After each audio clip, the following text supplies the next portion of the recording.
العاقبۃ للمتقین اما بعد فاعوذ باللہ من الشیطان الرجیم بسم اللہ الرحمن الرحیم۔ درس نمبر 103 سورہ بقرہ آیت نمبر 159 ترجمہ معارف القرآن۔ بے شک جو لوگ چھپائیں وہ جو اتارا ہم نے روشن باتوں اور ہدایتوں بعد اس کے کہ بیان فرما دیا ہم نے اس کو لوگوں کے لیے کتاب میں، وہ لوگ ہیں کہ ان پر اللہ کی فٹکار اور سارے لعنت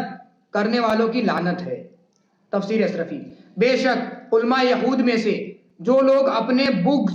و حسد کے سبب یعنی چھپائیں وہ جو اتارا ہم نے تورات میں روشن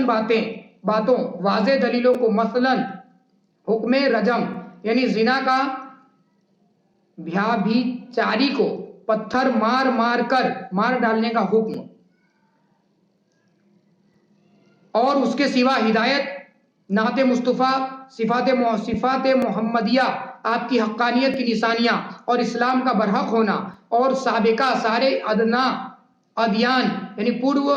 تمام دھرموں کا ناسخ ہونا، المختصر اسی طرح دوسری ہدایتوں کو،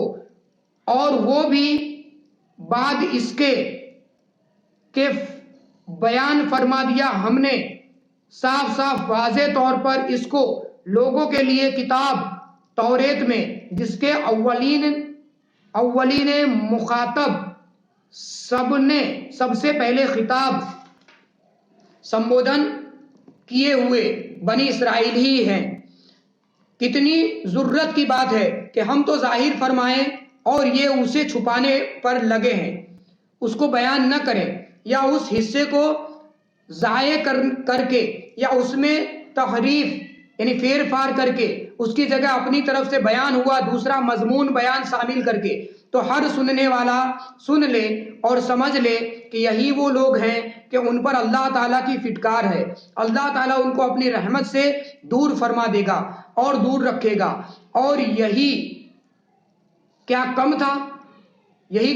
مگر اس کے سوا بھی ان سارے لعنت کرنے والوں، فرشتوں، ایمان والے، جنوں اور مسلمانوں کی لعنت ہے۔ یہ سب دعائیں کریں گے کہ مولا تعالیٰ تو اپنے ان سرکش یعنی نالائق اور باغی بندوں کو اپنے رحم سے دور رکھ، اپنی رحمت سے دور رکھ۔ یہ ساری جماعت لعنت کی سزاوار یعنی سزا پاتر ہے۔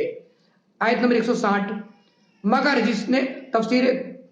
ترجمہ معارف القرآن، مگر جس نے توبہ کر لی اور اصلاح کر دی اور کھول کر رکھ دیا تو وہ لوگ ہیں کہ میں قبول کر لوں گا ان کی توبہ کو، اور میں ہی توبہ کا بڑا قبول فرمانے والا یعنی رحمت والا ہوں۔ تفسیر اشرفی۔ مگر جس نے ایمان لا کر کفر و شرک سے اور نعت مصطفیٰ کو چھپانے سے توبہ کر لی اور اپنے فاسد احوال، بگڑے ہوئے